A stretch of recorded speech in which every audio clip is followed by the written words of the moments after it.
Hello, everybody, and welcome back to the Podcast Boys. I am one of your hosts, Connor Nielsen, and joining me, as always, on his very own channel, it's the Comics Kid 2099. How are you doing, Comics Kid? I am doing very well. How are you doing, Connor? Well, I spent a couple weeks, saw 6 states of our beautiful country, and I'm back, and I'm doing very well. Awesome. Glad to hear that you had a safe road trip and that you got to explore some of this wonderful country. And what movie are we talking about here that you have chosen for us, Connor? Well, um, I I guess I don't have to have all of the blame, so I can alleviate some of that. um, what we are talking about is the 1962 war epic, The Longest Day. I picked this because it has Richard Beymer from Twin Peaks in it, and it also has Sean Connery. They showed up, but it also has about half of the worldwide acting population circa 1962. So, you got your John Wayne, Henry Fonda, Robert Meacham, Richard Burton, even Rod Steiger has a cameo in here. He would 5 years later win an Academy Award for his performance in The Heat of the Night. Countless other people. Pike from the pilot episode of Star Trek is here. You have The guy who played Goldfinger in I Goldfinger? was yes. You have James Bond and Goldfinger were in a movie prior to Goldfinger, but they were not on Hmm. screen together. See, I think this is the origin story of Yeah, yeah. Goldfinger before he moved back to America, investing in gold and all that jazz. Um, so it is more or less a docudrama documenting the many perspectives and windows into the event that we call D-Day. You have three directors here, and it is so many, like, it's weird because it's going to be like a little tricky to discuss because it's an overall like experience that's just documenting an event similar to what Christopher Nolan would do a couple years ago. This would be many years after this movie with Dunkirk. Um, and D-Day itself has been depicted many times on screen, probably most famously in Saving Private Ryan. But this is all about that. It's 3 hours long. Um, and you have the Germans, you have the American Navy, the American Air Force, the British Air Force, the French, the Scotsmen, like just everybody. And there's not really much of like a traditional story at play here. It is just a series of events within one giant event. This was nominated for Best Picture at the 1962 Academy Awards, losing to Lawrence of Arabia, which is an even longer movie. And I don't think it would have won if Lawrence of Arabia was not there, because To Kill a Mockingbird was also nominated that year as well. I am coming across like I dislike this movie. I won't tell you what I thought of this movie, um, but I want to say I apologize because I know how Comics Kid feels about long movies. So I have a feeling how this is going to go. But Comics Kid, how did you feel about The Longest Day? I did not hate this movie, but it's going to be really tricky for me to find stuff to talk about here because, like you said, there's not really a story. It's just you spend about an hour with all of these soldiers, French soldiers, American soldiers, and British soldiers, and then eventually it's time for D-Day, and then there's a whole lot of combat scenes, and it's there's very little that you get to see going on. It's hard for me to explain, but like so we live in a post Saving Private Ryan world, and I have not seen that movie, but I have seen the scene where they take the beach. And I've heard people say this is the closest to depicting actual warfare in a movie that any movie has ever done. And like when you watch that, like your life has changed and it's just a harrowing experience. And like I said, I have not seen the whole movie, but I have seen that scene. And so watching, and that was, I was probably in middle school when I saw that. I feel like it was in school where a teacher showed that to us. But I watching that years and years ago, like over half my lifetime ago, makes this movie just feel like it pales in comparison. Like I get that this was a good 40 years before Saving Private Ryan, but it's hard to look at this movie and take it seriously when we've seen what other war movies are capable of, if that makes sense. Um, and so with this movie, I felt like I was just like I knew what was going on. I knew about D-Day, and I knew okay, these guys are the Germans, these guys are the French and the British, etc. But I just felt like I was just watching stuff happen. I didn't really feel like I was watching a movie, but I didn't hate it. We have talked about movies on this podcast before that I've hated a lot more than this, but a week from now I don't know if I'll be able to remember very much about this movie. I think you and I might be on very similar pages with this one. I think this movie is okay. I would give it like an above average score, but you're absolutely right. When it is a very earnest, very reverent movie, and it's a very easy movie to respect. It's a very difficult movie to really like, though, and I think that probably does come down to what you had said, like. Other movies have come out. It's like by its very nature, it is doomed to not age very well. By the nature of just what the filmmaking industry is, advancements in technology, what you're allowed to show, what you're not allowed to show, and all of that. The 1962 audience sensibilities is very different than 1997 filmmaking sensibilities. Or I guess 98 would be Saving Private Ryan. You're right. It was interesting because I actually just watched Saving Private Ryan for the first time earlier this year. That was actually a movie I realized while I was watching it. I could have selected that for this podcast because there are two actors who are in that movie that are in the third season of Twin Peaks. Oh. But I chose not to do it because it was almost 3 hours, and I had already selected like a couple of ridiculously long movies by that. I feel like basically what I do is I just pick super long movies, or in the case of like the straight story movies that feel like they're 3 hours long, and I don't mean to. So for a little clarification, I picked this movie because Sean Connery recently passed, and I was looking at movies he was in that also had actors from Twin Peaks in it, and it was between this and the Terry Gilliam movie Time Bandits, which I really have been wanting to watch. That's on my list too, so we're going to talk about that someday. Awesome. And because David Warner is in that. And so what I had done is at the end of last podcast, I had asked Comics Kid, who are you in the mood for, David Warner or Richard Beymer? And you said Richard Beymer. So I picked this.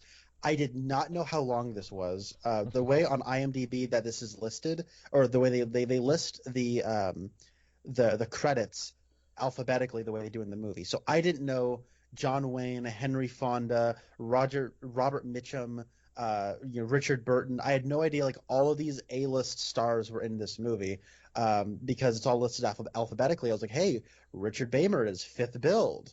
Hey, you know what? When you have a cast of like 100 bajillion people, BE at the start of your last name is going to have you pretty high up. And like, hey, Sean Connery is also pretty high listed on the. Sean Connery is basically like comic relief in a subplot with a guy who looks like Nick Frost. And he for anyone who. This is a 3-hour movie. We're not exaggerating about that. It's about 2 hours in when Sean Connery shows up, and he has about 3 minutes of screen time. And of course, Connor had no way of knowing that. I actually was afraid that maybe I had missed Sean Connery at some point because we got to meet 100 different characters in the first hour, and I thought, surely I haven't missed Sean Connery because you named all those actors that I, have heard of, but if you put a gun to my head, I couldn't tell you what Richard Burton looked like in 1962, or the Meacham guy. I don't know what those guys looked like at this period, and so I don't know who they played in this movie. I recognized Richard Beymer because we watched West Side Story, and I recognized Sean Connery because this was immediately before filming for Dr. No. Like he apparently had requested that his scenes go ahead and be filmed so that he could go on to Jamaica to film Dr. No. So this was right before he became huge, and I feel like if they had known he was going to be huge, they would have given him a bigger part. So I was afraid I had actually somehow missed Sean Connery in it, and then he shows up. I'm like, oh, there he is, and you're right, it is just the comic relief scene, yeah. Yeah, Robert Mitchum looks like a walking, talking Darwin Cook drawing. He's the guy chomping on the cigar at the end on Omaha Beach, who promotes Pike to lieutenant. Yeah. I think he's a really cool actor. This is, I guess, this is one thing we can talk about. Like, you are absolutely right. This is going to be one of the most difficult movies to have a conversation about Hmm. because you watch things happen. Like, there's like French revolutionaries that just like don't show up in the last half of the movie. They have a thing where they derail a train and they're not in the movie anymore, which is a shame because 1960s French film stars are like the best thing ever in Connor's book. Lady French women. If you've seen a Federico Fellini film, you know what I'm talking about. But then there's like early on, there's like the taking of a bridge, and then those people just don't show up again. Um, and like the first hour of this movie or hour and a half, like throughout the entire movie, I guess, up until like the last hour, like you will have new characters enter a room. Text will tell you who they are, Hmm. and then they will have like one more scene later in the movie. Like Henry Fonda shows up, who I mean, I think, have you seen 12 Angry Men comics, kid? A long time ago. I was a senior in high school, so Okay. if he was in that, I did not know he was in that. He's the main character of 12 Angry Men. Um, Okay, yeah, Wait, was the 12 Angry Men version you watched black and white or in color? black and white. Okay. He's the main character in that. I Okay. think um, 12 Angry Men is one of those movies that everybody agrees is like amazing. I love that movie. So I'm like, hey, it's Henry Fonda. I love this guy. And, he plays Teddy Roosevelt Jr., and then he has Oh, two okay. scenes. Yeah. And you're like, I okay. uh I get all the Fondas confused They because look very similar. Peter, I guess, was in Ghost Rider, and if you had told me that that was the same guy from 12 Angry Men, I would have been like, I believe you. I don't know. I'd have to watch a whole lot of movies to be like, wait a minute, that's the guy from Ghost Rider or whatever. But yeah, I had forgotten that Teddy Roosevelt Jr. was in this. I actually paused the movie when they were like, the president's son who founded the Rough Riders, and I was like, pause. Let me go look up Teddy Roosevelt's kids, and then I was like, okay, that one he died in 1899, so it's not him, and I'm like kind of like going through like Google, like, okay, oh, so it's this guy right here. He's the one that he's playing. Well, what you have here is a lot of like old Hollywood actors mixing with new Hollywood actors. Hmm. And it's kind of interesting because Richard Beymer is great in this movie.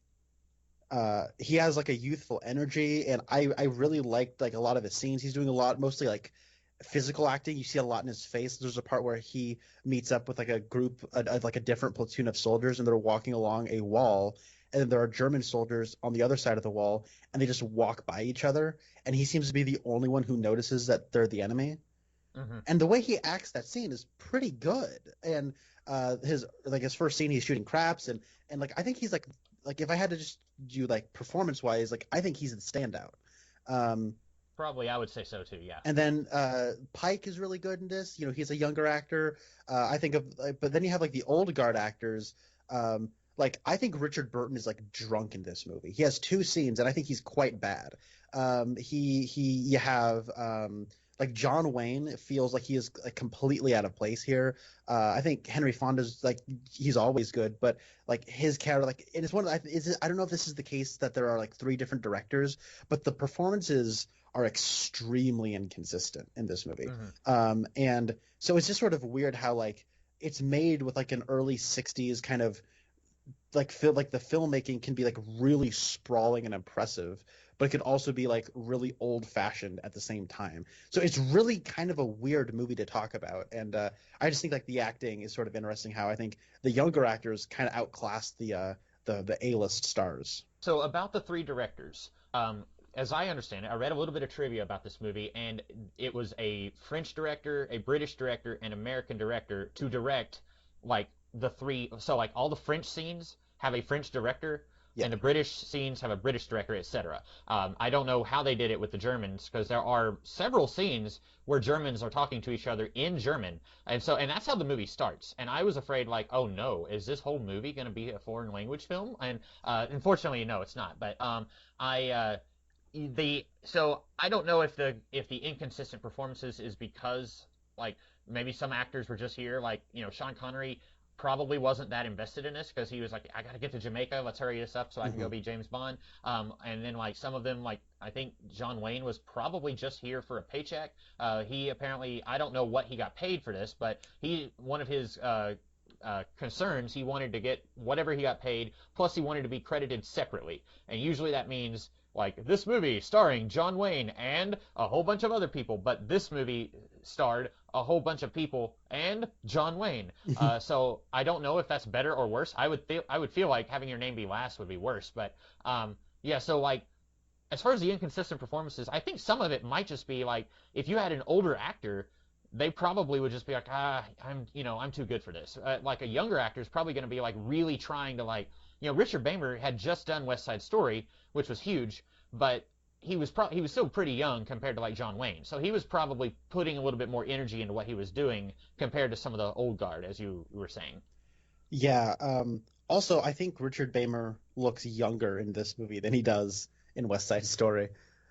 Maybe it's just like the haircut or whatnot, but I don't And know. it could be that West Side Story he was beside a lot of really young people in that. That is absolutely true, yeah. Speaking of which, West Side Story, that director, Robert Wise, his follow-up was The Haunting, which I watched last October. That has Russ Tamblyn in it as well, who was also in West Side Story. He looks a lot younger in that movie than he did in West Side Story, so I just thought that was interesting. Oh, cool. So I'm assuming that's a horror film then? Or Yes. A 60s horror film? Yeah. I realized I could have picked it, and then I watched the movie and it sucked. So I'm gonna holster that's gonna that get one me for next year. crucified by the cinephiles. I don't. They don't listen to this channel. Well, that's okay. Guys, like seriously, The Haunting sucks. Like you got to realize that it's really bad. The main character, Eleanor, is one of the worst protagonists I've ever seen in any movie. She's awful. That movie sucks. Anyways, I'm sorry. Rant over. No, that's good. I like the anything to bring them in. But yeah. So I'm trying to think of a direction to take this. You're right. I think Richard Beymer is really good here. He is probably the closest thing this movie has to a protagonist. It's unfortunate that he's just not in it more. I will say I know jack about filmmaking, but if someone came to me and said, we're going to give you $1 zillion to make a D-Day movie, I would probably not do an epic. I would probably zero in the focus on one or two characters and have it be about these young guys who, they've been in war for a few years, so like they're already a little jaded, but they're not as like hardened as these generals who are like, let's get out there and let's do it. And so like then you focus on them. Are they going to live? Are they going to die? Like how are they changed by the movie? But really just let the movie be about a couple of characters. But this movie, I don't know if you've ever seen the 1960s movie, It's a Mad, Mad, Mad, Mad, Mad, Mad World. I remember I watched that on a car ride when I was like 8, when I was with my grandparents. So Okay. I remember scenes from that movie, but I don't think I actually watched the whole thing. Right. Well, if you've seen the more recent movie Rat Race with Seth Green and Mr. Bean and a whole bunch of other people, it's essentially the same movie. But the thing about It's a Mad, Mad, Mad, Mad, Mad, Mad World is that it's like, I want to say about as long as this, maybe not quite that long, but it's basically the comedy version of this, where it's like, what if we had every single comedy person that you can think of from 1963? It actually, I just looked it up. It is 3 hours and 30 minutes, so it's even longer than this film. But it's just like it's a who's who of comedy actors, and it's like let's just have a scene where like this Milton Berle, and actually he's second listed, so I don't know, but like this feels like that. This feels like what if we had like everyone who, because these characters that are in the movie are real life people. Like John Wayne is playing somebody who really existed in real life. And I looked it up, and apparently in real life, that guy was actually younger than John Wayne. Like John Wayne was a good 10 years older than that guy, playing like a 20-something-year-old, like a 27-year-old, like who was at the time, 27 in World War II. Mm-hmm. And that guy was a little disappointed that they had someone older than him playing himself from, 30 years earlier. But like, or not quite 30 years earlier, but, and so like all these, like, Teddy Roosevelt's son, like these are real people. And I feel like maybe a historian might appreciate, like, oh yeah, that's something that Teddy Roosevelt's son actually did, march with his men on the beach. But as a movie, it's kind of like when we were talking about The Founder. And I complained that The Founder takes liberties with the truth. And you guys both pointed out it doesn't matter. We're making a movie right now. We're just here to tell a good story. And in this case, I would say, yeah, tell a good story. You don't have to have all of these people who had a real part to play in D-Day. You can kind of cut some of them and cut a good hour of this film and then tell a more straightforward, tighter story. Yeah.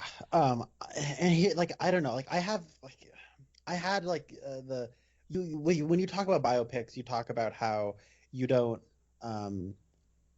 like you have a hard time believing what you're being told. Mm-hmm. And I had a similar thing here.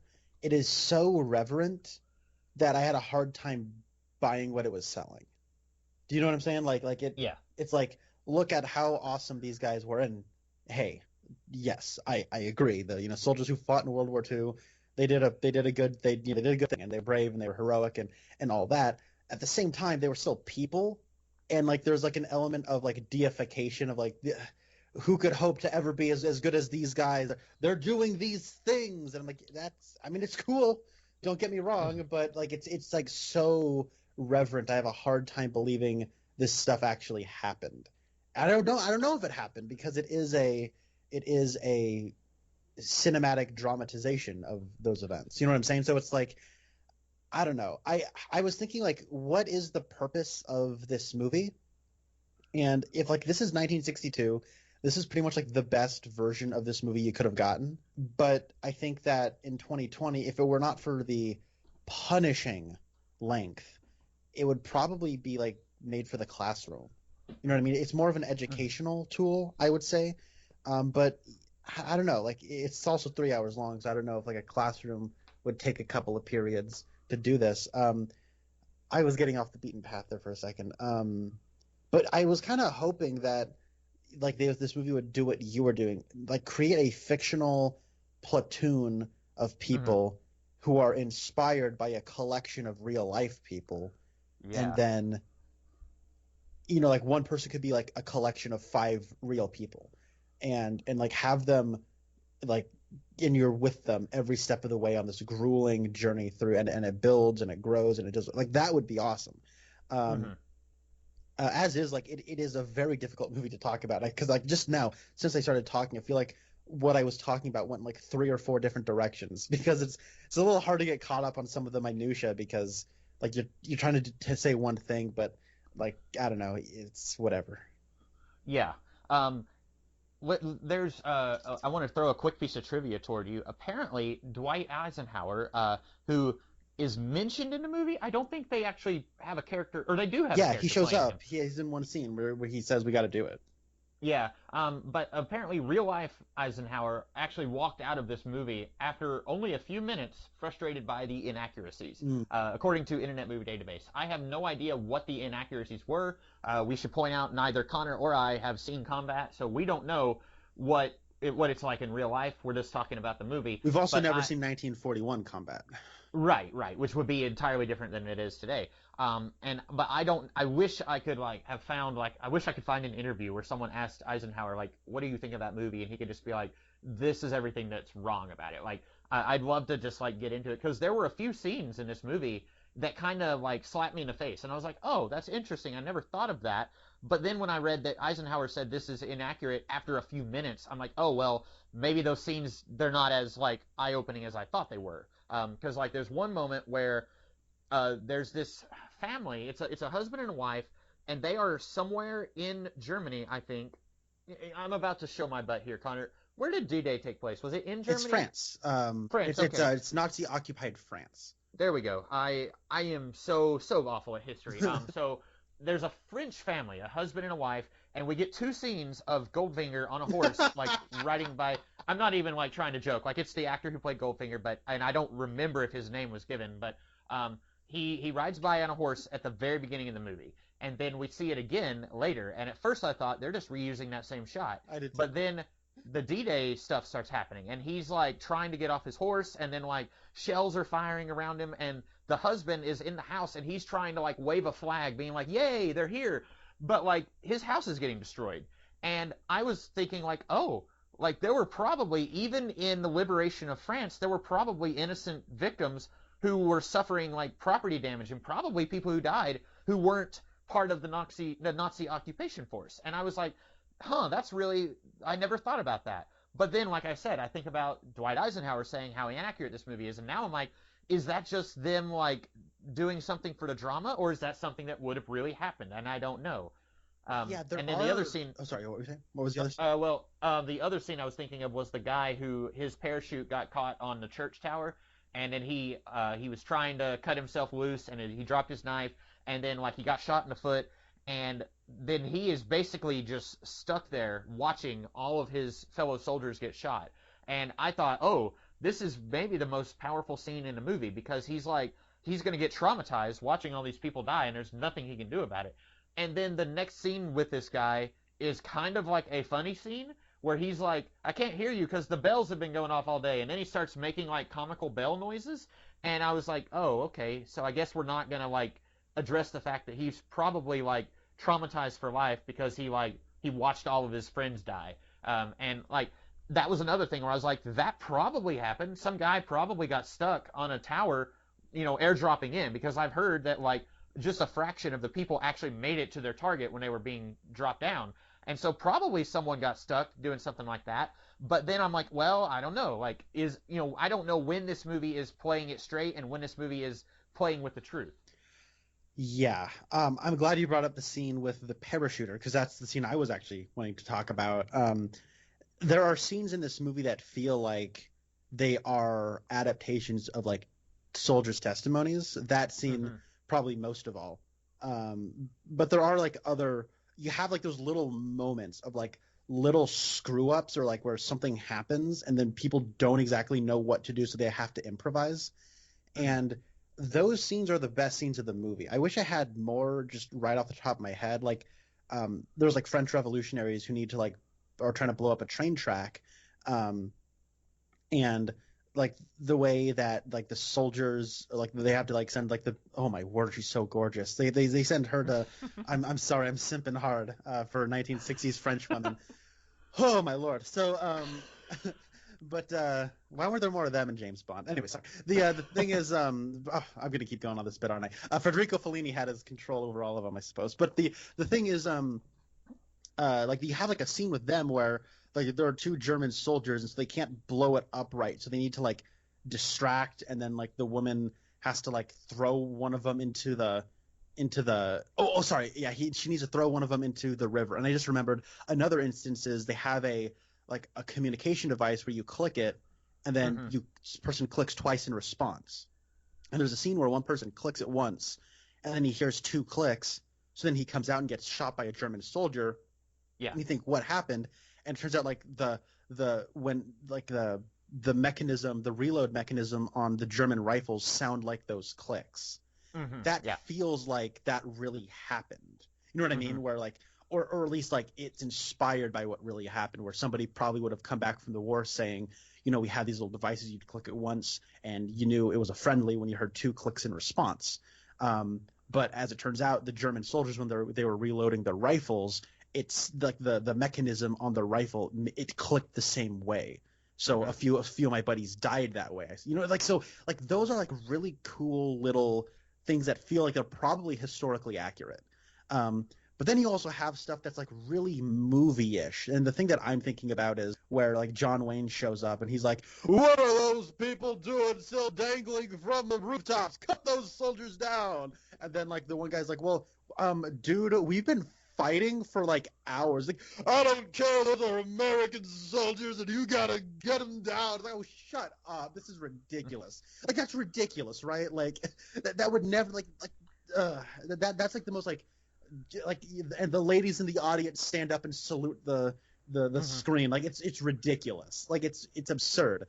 And so it's like like you have those like really like flag waving, like just like golly gee, the greatest generation moments mixed in with those like moments that feel so real and like their testimony. You know what I mean? And so it's it is like a little frustrating. And I guess I have another thing I want to get to, but I've been talking for a little bit. I don't know if you wanted to respond to that at all. I agree with you. I think if we could have gone in one direction or the other, we probably would have had a better film.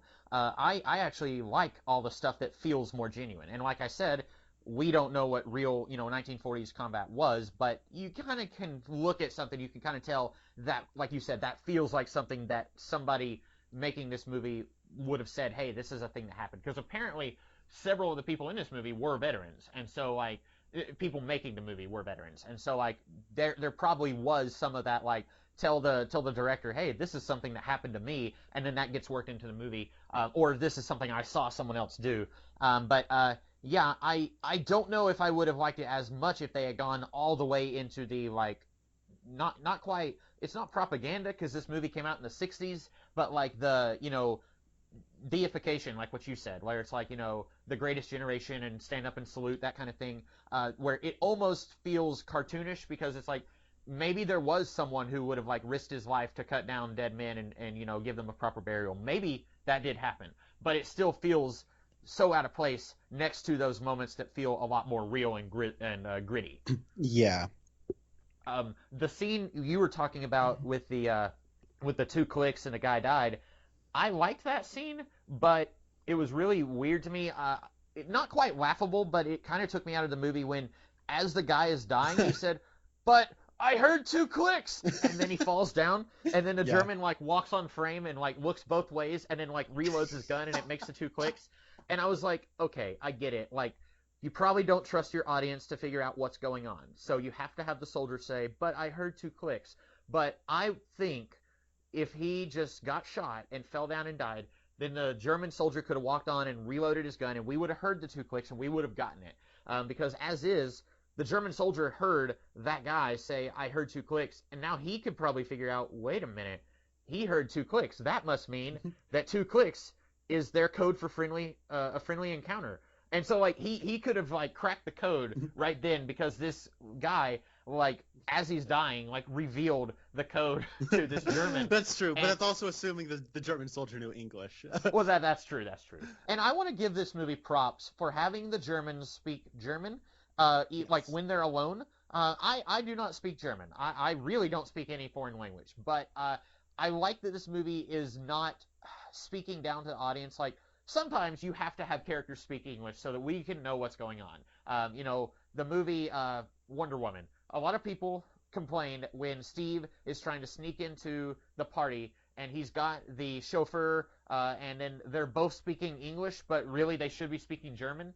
And I don't mind that because I find that scene to be funny. And also, if they were speaking German, then I would have no idea what's going on. And I don't think I should be expected to learn German so that I can go and watch the Wonder Woman movie. Right. And so I don't mind when you have characters who normally would be speaking a foreign language speaking English for the benefit of the audience. I don't mind that most of the time. In this case, I don't mind it because I feel like every scene where there's Germans talking to each other, there's probably not a whole lot of important information being exchanged. Maybe there is, but like I feel like we still understood the movie. But I liked, in this case, I liked that the movie isn't trying to reach down to the lowest common denominator and say, we have to make sure everyone understands the German, so let's give these guys silly American German accents. Like, I like that they're just speaking German when they're with each other. You know what I'm saying? I did like that. Did your version of this movie have subtitles? No. Did yours? Yeah. Oh, okay. Well, then that I probably should have looked into that, but I did not. So. I think it's cool then that you were able to understand what was going on in those scenes, though. Yeah, I felt like it was, we're realizing that D-Day is happening, like stuff like that. Like I didn't feel like there was any important information that I was losing. Okay. Well, I guess I could maybe like just run some things by you to see if like you kind of. There was like a couple of things that I thought was sort of interesting in terms of how they were presenting the German side of it, where it was like the weather is brought up a lot in the first hour of this movie, and like the weather, like when you are doing an invasion, like a few of the German generals say that the Allies have only ever invaded during like good weather conditions. Mm-hmm. And so there's doubt that they have been intercepting Ally coded messages, and there's like this poem that's in French, I believe, which I guess maybe you didn't get any of that, because like it's in a couple of the English language stuff, but then it comes back in the German stuff, and so like they're able to decode that like the invasion is probably going to happen because they knew some of the decryption or whatever, and then but other German soldiers don't believe that it's going to happen because of the weather. And so there's this one German guy who's got like glasses and he walks with a cane, and he like is predicting, okay, they're probably going to invade within 24 hours, and they're going to invade at Normandy. And other people are like, no, they're not going to invade there because that's where the channel is. Like Normandy is where the English Channel is at its widest, and that's why the guy is thinking that that's why they will do it. But because like a lot of German generals don't believe that the invasion is going to happen, a lot of them are like going not on holiday but to like some kind of retreat or whatever. And so when the invasion starts happening, you see some of the German generals are getting like really, really pissed off, and that's because like Hitler's sleeping. And like they're trying to like get these reserves of something. I believe like air reserves. I can't remember what the exact word was, but there's like a P or something. I think a Z is in there. Yeah, so they're getting like really upset, and like some of them are like getting annoyed at Hitler. So it was just sort of interesting. Like, wow, I guess D-Day was able to happen because based on this movie's summation, because of weather and German incompetence. Because I'm sorry, what was that? Well, on the English side of things, I say English, I mean English-speaking side of things. Allied side of things. Yeah, the Allied side of things, we'll say. There was a lot of talk of the weather in the first hour, where like this one guy, I don't remember which character it was, he was getting kind of upset at the higher up, saying like, please don't let them change this again. Let's just get it over with. And then other people are like, man, if this weather gets any worse, are we going to do it? And so I like that the weather is coming back on the German side. I'm glad you mentioned that. I should point out, I really detest subtitles anyway. Like I am something of a, like, I'm the anti-cinephile, because like I've heard people say that Pan's Labyrinth, it's one of the greatest films of all time, and I'm like, I'll take your word for it because it's all subtitles, and I don't want to read a movie. I want to watch their acting and, see the expression on his face, and you can't do that. I can't, because I read super slow, and if I'm reading the subtitles, then I can't see, what's his face, acting and reacting to something. So that's I probably would not have paid a whole lot of attention to subtitles anyway. But I'm glad you brought that up about the weather. I had read, reading the trivia, apparently Hitler was in real life. He was in a bordello when all this was going down, and so really? he didn't know about a lot of the what do you call it? The D-Day stuff. He didn't know about a lot of that. So that's one of those things, like we were talking about with The Founder, where it's like, what should we, bend the truth a little bit? And it's like, well, yeah, let's bend it a little bit. And maybe these, maybe, the German officers were like, well, maybe he's asleep, and maybe they didn't know, or something like that. So I don't know if that's something where it's like, will this, in 1962, are we allowed to mention a bordello like on screen? Like, things were a lot more strict back then than they are now. So that might be why they changed it. But I had read that, that's why, like you said, German incompetence is a big reason why this happened. Which is interesting, because I don't know how accurate that is. There might be a slight tinge of nationalistic pride of, those Germans are much more incompetent compared to we, the Allied forces. I don't know. It could be completely true, and I could be like missing the mark a little bit there. I don't know. I do know that it's like, man, we are lucky. Like there's an element of luck at play, because we could have gotten like smeared if some of the Germans, if what the movie is presenting is completely true. Yeah. I wanted to say though that when it comes to like the three directors thing, I feel like each director was like given notes. And it was like, okay, make sure your part of the movie, or as like the credits call them, episodes, make sure your episodes have these beats. We need to have like one person earnestly talking about how this will be a day long remembered, and then have a scene where somebody has a reflection on the events, and have a scene where this happens, and have a scene where that happens, because the movie can get a little repetitive at times, where you have Rod Steiger from In the Heat of the Night. He's like, look at all these dots on the radar. All of them are ships. This is going to be a day remembered in history. And then like the beginning of the movie is like a German guy is like, he drops the title of the movie, so you probably missed that one. He was like, this will be the longest day. The longest day. cue title card. The longest day.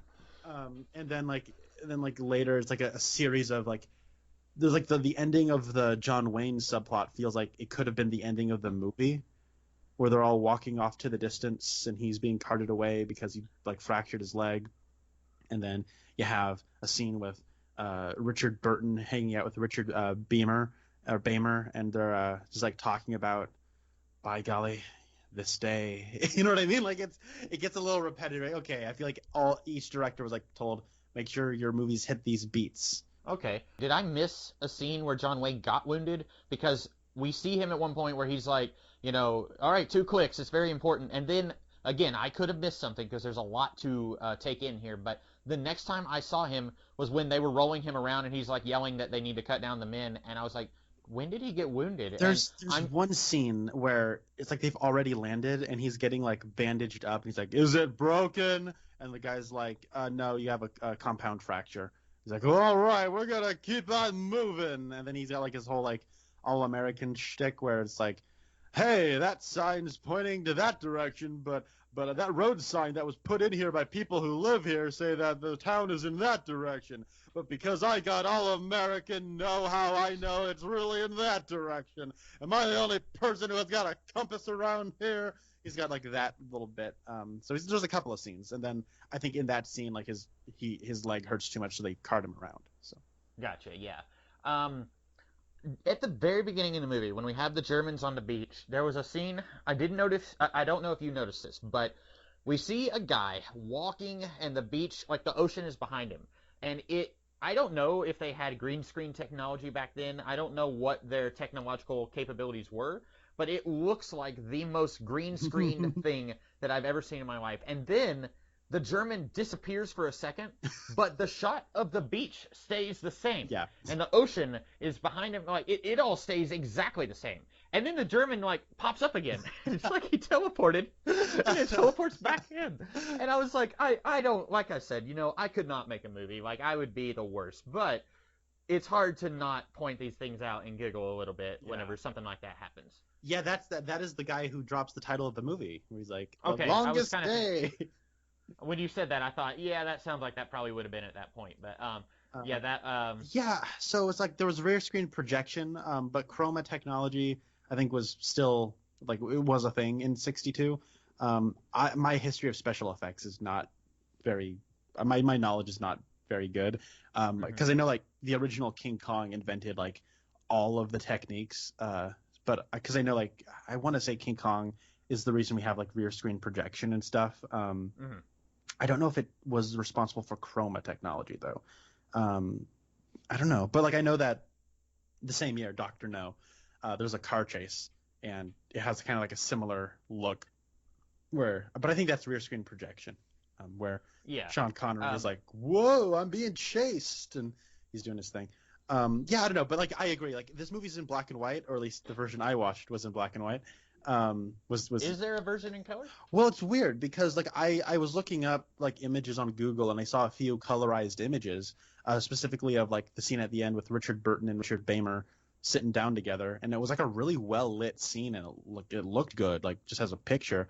And when I rented this on Amazon, the little like image next to the play button and title and description, like it was a colorized version of like the guy who looks exactly like William Shatner.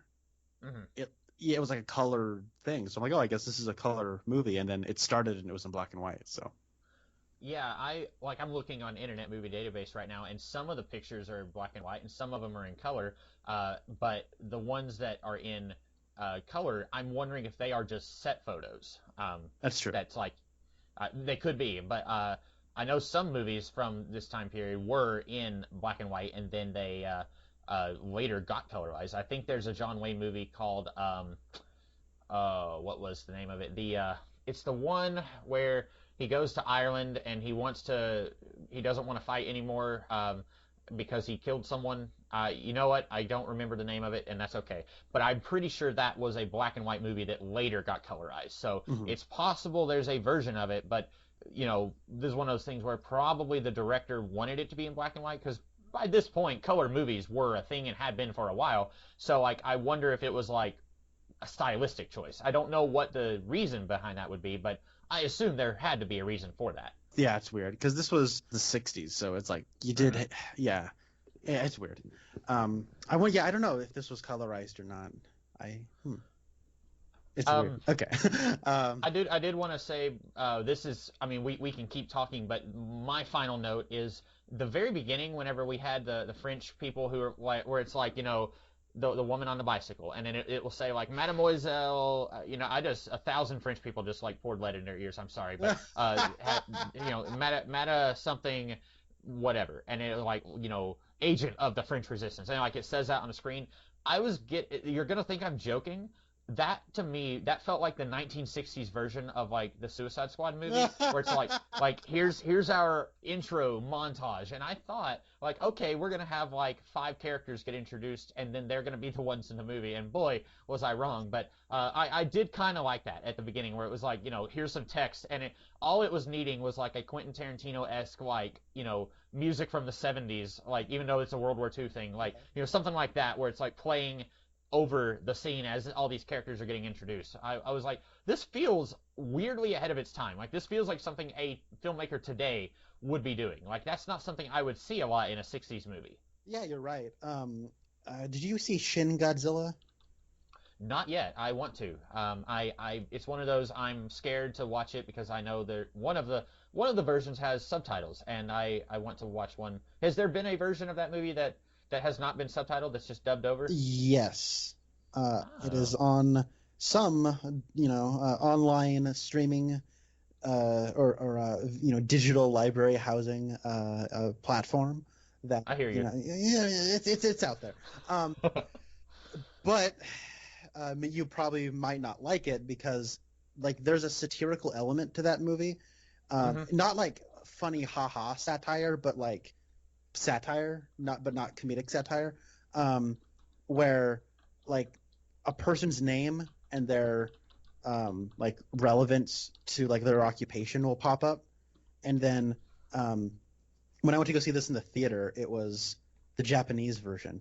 So you would have, and then like every time a new character shows up, it'll tell you their name and their occupation. It will also tell you what building they're in, what floor they're on, what the importance of the floor is, and like all of this stuff will just constantly be on the screen.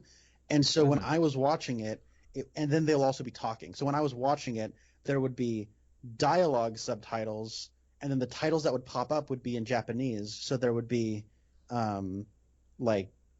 subtitles like translating the Japanese, and then so it's like there'd be like 5 blocks of text all on screen at once. I'm like, I have no idea which one I'm supposed to be reading.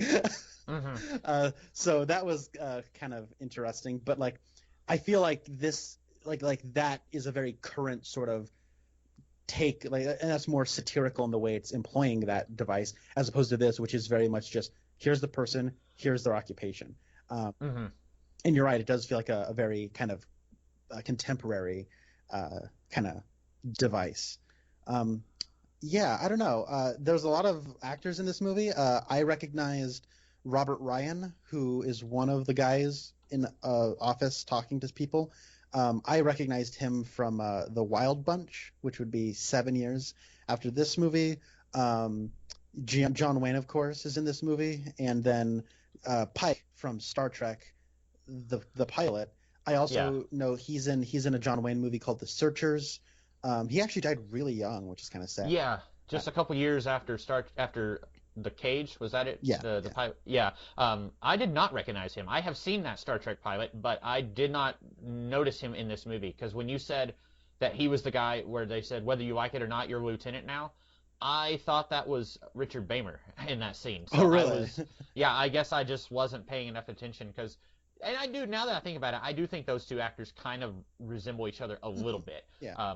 So that, but I feel like I'm not gonna rewatch the movie, but I would probably need to like just do some Google searches and be like, oh, okay, yeah, that is clearly Pike from Star Trek.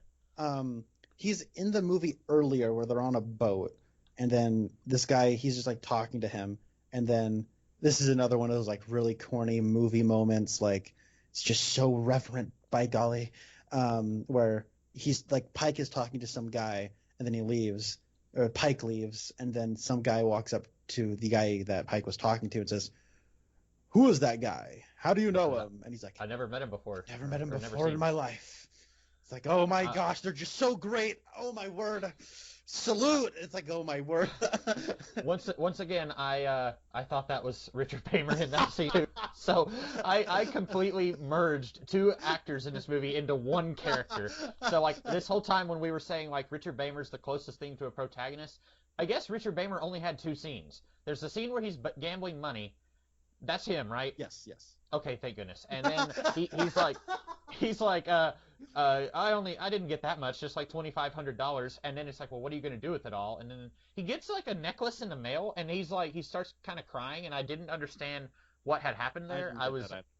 But then the next time we see him, unless there's a scene I missed, he's talking to the guy who's been shot, and he's like, leaning up against the wall, and then he's like, look at the guy's boots, and they're like kind of laughing because the dead guy had his boots on the wrong feet. That might be all of Richard Paymer's scenes, no, right? He's in it throughout the middle.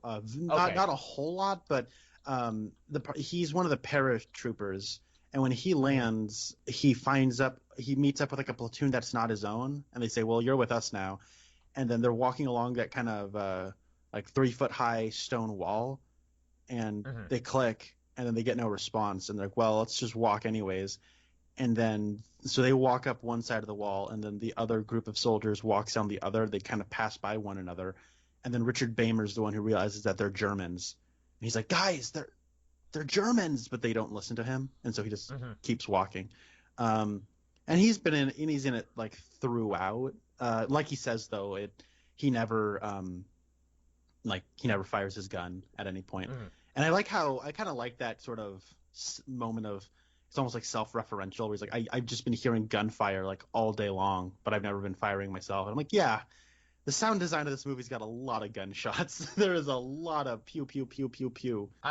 Speaking of that scene where they were talking, and when the guy said, have you ever killed someone up close, I liked that scene where he said no, and then the other one said, I haven't either, up close, I liked that. I thought that was a good little scene, and I wish we had more scenes like that, where it's like just a couple guys, maybe you could have like John Wayne talking to like the kid who had to go back and get his gun on the beach, like, stuff like that, where it's like, let's get to see what, how do these people interact with each other? How does this hardened veteran look at, this rookie who's never seen combat before? I wish we could have seen stuff like that. Yeah, and I feel like the movie could have been more about something if that were the case. Because like you have a similar thing with Sean Connery's introduction, where this one guy's like, we're going to go get him for Dunkirk. And then Sean Connery's like, did you hear what he said? He said Dunkirk. What was he in grade school when that happened? And so it's like, there is that sort of element of, this was a cross-generational conflict where you did have like, people who were slightly older, probably like in their 30s, people in their 20s, and then you even had like late teenagers fighting. And so like kind of like you have like maybe the older people having to see the younger people as their contemporaries. Like you even have like the part where Robert Mitchum's like, hey, whether you like it or not, you're a lieutenant now. And like that guy is very like visibly younger than he is. But like that would almost be like a payoff where, even if it's not like their story, like, like it starts off where Robert Mitchum's like, I don't like you much, Pike, but by golly, we got to fight together. Then at the end, it wouldn't be like that, but like you would have early on Sean Connery say, I don't like these younger people. And then like later you could check in with John Wayne, maybe like warming up to somebody. And then like the payoff is Robert Mitchum and Pike. You know what I mean? Where you as an audience get that thread through these different like people, but like each individual person, like it can still kind of maintain that, like it doesn't feel like they're going through a story, but like the entire conflict makes its own story. But you don't really get that here, and I feel like that would be a good way of, might be fictionalizing things, but I think it would like kind of give the movie more of a story and like more like thematic heft. Yeah, and I was kind of on the other side of this when we were talking about The Founder, where I was saying I wish that we could have gotten something a little closer to the truth, but in this case, I'm definitely saying I would not have minded if we trimmed quite a bit of this and kind of narrowed our focus a little bit. I wholeheartedly agree. Man, why was Henry Fonda in this movie? And it was a good scene, I guess, where it's like, even though I was the president's son, I shouldn't be immune to the rules. Like, I should go out there with my men and fight and die just like they should. I'm not gonna ask someone to do something I'm not willing to do myself. That's good. And maybe that's kind of bordering on like what you were saying, the nationalistic patriot, propaganda type stuff. Maybe a little bit. But then after that scene, I don't remember seeing him again in a movie. Yeah, he's just there on the beach, and he says, "Well, let's go inland," and that's the last time you see him. Yeah. And it's one of those things where do your own Roosevelt D-Day movie focusing on him and leave him out of this one. Like, there's for 40 years later, whenever the 98, you can still do D-Day movies to this day. Like, maybe people will get tired of it eventually, but like you don't have to try and cram it all into one movie. I feel like maybe at a certain point they were like, "Hey, let's just make it an epic. Can we get that star attached? Okay, who can they play? Oh, I guess Roosevelt Jr. was there. All right, Fonda, you get Roosevelt Jr. Okay, go." And you know what I mean? Like, it was just sort of like at a certain point they were just like, well, if we're gonna make it an epic, let's just make it longer and add more and more characters. I don't know. And that's why I was saying it reminds me of It's a Mad, Mad, Mad, Mad World, because it feels like let's just keep adding stuff, and that's kind of my feeling on that movie. But like, I think I don't know the technical dictionary definition of an epic, but you have like Ben-Hur, which is a movie I have never seen. Doesn't that mostly focus on one character named Ben-Hur? Yep, Judah Ben-Hur. And that's a epic, right? That is an epic from the 60s? 1959. Okay. Basically the 60s. Yeah. Yes, it is like 20 minutes before Judah Ben-Hur actually shows up. Okay. But once he does show up, he's in basically every scene of that movie. Because it's also about like, Ben-Hur's a really, really good movie. I like it because it's like it starts off with the birth of Christ and Jesus in the fields and the Roman occupation of Judea, and then you get all of that before Judah actually shows up.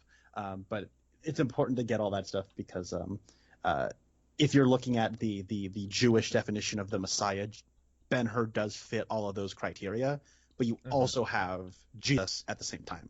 So it's kind of like you're supposed to parallel their lives together. And I'm not reviewing Ben-Hur. It's a really good movie. But yeah, it's 3.5 hours long. You do get an intermission. You do have an overture. But yeah, it is primarily about one guy.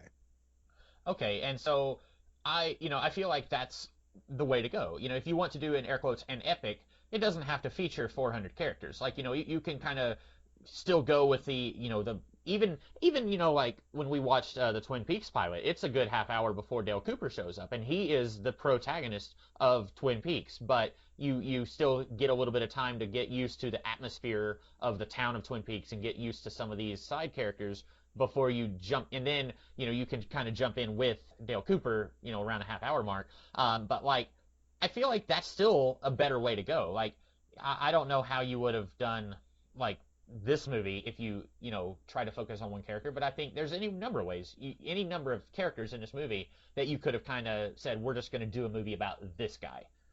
Yeah, I agree that would have been the better choice. I don't know if I have very much more to say about it. I guess I have one last note, which is I think that like the acting, like the filmmaking can be a little inconsistent. Because it's largely, I think, kind of unimpressive, but not like it's bad, but it is just kind of put a camera, say action, this actor will say something, and then cut. But you do have like these like sparse moments where it does feel extremely impressive, primarily aerial shots. There are German fighter pilots, and the part where they show up at the beaches to start like firing at the Allied forces who are storming the beaches. Like, those shots are incredibly impressive, and like that's where and so I guess more than anything, like an epic is, I guess just definitionally when you're talking about a film is like bigness, the scale, how like the size of the cast, the size of the sets, the size of the runtime, the size of like everything is big and larger than life and spectacular and extravagant, and yeah, and the idea is that when you get all those things big, then the emotional impact will also be big. And sometimes it works. Like, I think Return of the King is like the epic movie to end all epic movies. I don't think it's ever been topped. Like, it's huge. It's massive. It's definitely trying. I think Ben-Hur, and even like I don't really like Spartacus that much, but Spartacus was a couple years earlier. I think those maybe do feel larger than this movie. But I think that there are shots that do make it feel like there's like a grandiosity to this event that makes it feel like kind of apocalyptic or like some kind of title shift in the war that it really was. There's a really great shot where the German soldiers are inside of a casino, and you see like a huge crowd of Allied forces running through the streets of this city as they're taking it over, and like the camera flies over like a few buildings, and like it covers several like blocks, and it's like you really see how big this town they're in is, and you see like just how many soldiers there are and how overwhelming like of a force they are, and like my jaw like actually did kind of hang open a little bit because of how impressive the epic filmmaking was. But those moments are not very many, and I feel like one of the directors here was like putting in a lot of effort to make it as big and spectacular as possible, and the other ones were just saying action and cut. Probably, yeah. And that's a shame because, if you're doing an epic, it's not enough to have 5,000 characters. You also want it to, feel impressive, right? Yes. So, yeah, that's about all I have to say. Also, I didn't hate it, but I would never watch it again. I am in the exact same boat as you. So, I guess we've come to the part of the podcast where I get to tell you what we will be talking about the next time we do a podcast. And we are going to talk about an episode of a TV series. Have you ever heard of the television series Riptide from the 80s? I have not. Okay, so I have seen one episode of Riptide. It lasted 3 seasons. It's basically, are you aware of Magnum P.I.? Yes. It's basically Magnum P.I., except there's a comic relief. You're going to think I'm joking. A comic relief robot sidekick, at least in the pilot. Now, maybe because the episode I am choosing is from season 3. It's close to the end of the series, so maybe the robot sidekick was out by this point. But the episode is titled "The Plays the Thing," and if you just go to YouTube and type in Riptide, "The Plays the Thing," it's on YouTube. It's an hour and 16 minutes long. So I don't know if this was like a 2-part episode or if some of the episodes of this series were like not quite movie length, but longer than your average TV episode. But this has Frances Bay, who played Mrs. Tremont from Twin Peaks. And I don't think we've ever done anything with her other than the main Twin Peaks. But one day, a few weeks ago, I was just going on going down a rabbit hole trying to find any interesting things I could with Twin Peaks actors, and I thought this would be kind of a fun change of pace. We don't often do TV, and I don't know how often we would get a chance to do Frances Bay because she didn't have just a huge career, and so there's not a whole lot of opportunities of stuff that we might both be interested in talking about. But like I said, it is called The Plays the Thing with an apostrophe in plays. When you go to YouTube, there's a guy dressed up like an elderly woman. So that's the one that we will be talking about. I am glad you are picking this. Yeah, this is awesome. I'm excited. It's always fun to watch things that you've never heard of before. So I'm excited. Yeah. So that'll be that. And I guess until next time, I'm the Comics Kid 2099. And I'm Connor Nielsen. And we'll see you guys in the future. Have a good one.